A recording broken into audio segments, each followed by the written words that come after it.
আসসালামু আলাইকুম ভিউয়ার্স, রেহেনার রান্নাঘরে আপনাদেরকে স্বাগতম। আশা করি দেশ ও প্রবাসে যাই যেখানে আছেন আল্লাহর রহমতে ভালো আছেন, সুস্থ আছেন। আজকে আমি আবার একটা দারুণ মজার রেসিপি নিয়ে চলে এসেছি। আজকে আমি তেলাপিয়ার মাছের দু পেঁয়াজা করে দেখাবো।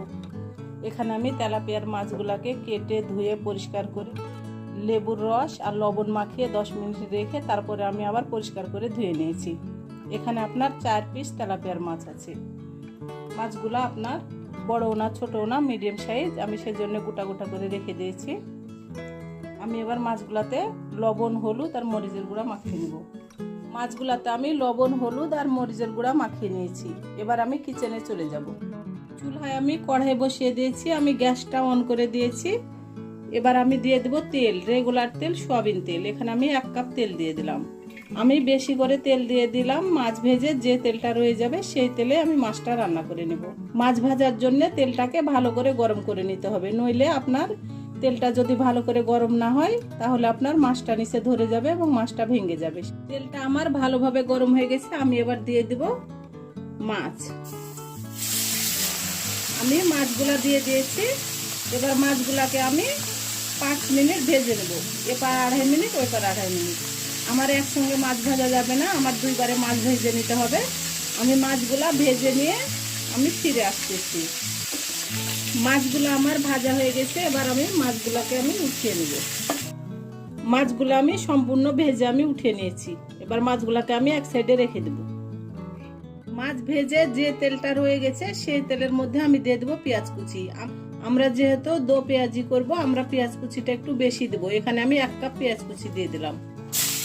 আমি এবার পেঁয়াজটাকে ব্রাউন কালার করে ভেজে নেব। পেঁয়াজটা আমার ব্রাউন কালার হয়ে গেছে। আমি এবার দিয়ে দেব অল্প করে পানি। আমি এখানে দিয়ে দেব 1 চামচ আদা বাটা, 1 চামচ রসুন বাটা। আদা রসুনটাকে আমি 20 থেকে 25 সেকেন্ড আমি ভেজে নেব। আদা রসুনের একটা যে কাঁচা গন্ধ আছে তাহলে সেটা চলে যাবে। আদা রসুনটাকে আমি 20 থেকে 25 সেকেন্ড ভেজে নিয়ে আমি ফিরে আসতেছি। আদা রসুনটা আমার 20 থেকে 25 সেকেন্ড ভাজা হয়ে গেছে। এবার আমি দিয়ে দেব গুঁড়া মশলা। এখানে আছে হলুদের গুঁড়া 1/2 চামচ, মরিচের গুঁড়া 1/2 চামচ, ধনিয়ার গুঁড়া 1/2 চামচ, জিরার গুঁড়া 1/2 চামচ, লবণ স্বাদ অনুযায়ী। আমি গুঁড়া মশলাগুলো দিয়ে দিলাম। আমি এবার দিয়ে দেবো অল্প করে পানি, গুঁড়া মশলাগুলো যেন পুড়ে না যায়। এবার আমি গুঁড়া মশলাগুলোকে 3 থেকে 4 মিনিট ভালো করে আমি কষিয়ে নিব। আপনি যতই তেল দেন, মশলা দেন, আপনি মশলা কষাবেন না, আপনার তরকারির স্বাদ আসবে না। আপনি অল্প তেল মশলা ব্যবহার করেন, আপনি মশলাটাকে 3 থেকে 4 মিনিট কষিয়ে নেবেন, আপনার তরকারির অসম্ভব স্বাদ আসবে। আমি মশলাটাকে 3 থেকে 4 মিনিট কষিয়ে নিয়ে আমি ফিরে আসতেছি। মশলাটাকে আমি 3 থেকে 4 মিনিট কষিয়ে নিয়েছি। দেখুন আমার তেলটা ছেড়ে দিয়েছে। আমি এবার দিয়ে দেব ভেজে রাখা মাছ। আমি মাছগুলো দিয়ে দিলাম। এবার মাছগুলোকে আমি হালকা করে আমি এপাশ ওপাশ আমি উল্টিয়ে দেব। আমার রেসিপিগুলো যদি ভালো লাগে তাহলে আমার ভিডিওগুলো দেখার অনুরোধ রইল। যদি ফেসবুক থেকে দেখেন তাহলে অবশ্যই একটা ফলো দিয়ে দিন। ইউটিউব থেকে দেখলে একটা সাবস্ক্রাইব করার অনুরোধ রইল। হাতে যদি সময় থাকে লাইক শেয়ার কমেন্ট করে দিন। আপনাদের একটা শেয়ারে আমি অনেক দূরে এগিয়ে যেতে পারবো। মাছগুলো আমি এপার ওপার ভালো করে উল্টিয়ে দিয়েছি। এবার আমি দিয়ে দেব পানি। আমি প্লেটটা ধুয়ে পানি দিয়ে দিলাম।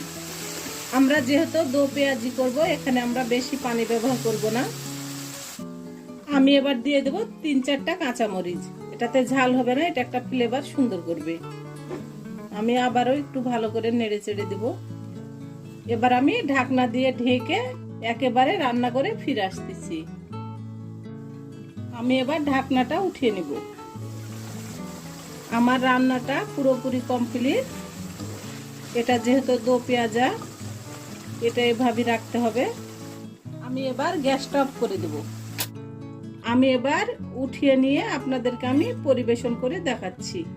হয়ে গেছে আমার পরিবেশন করা। আশা করি আমার রেসিপিটা অবশ্যই ভালো লাগবে। যদি ভালো লাগে তাহলে আমার চ্যানেলটিতে লাইক কমেন্ট শেয়ার করতে ভুলবেন না। বেশি বেশি করে সাবস্ক্রাইব করার অনুরোধ রইল।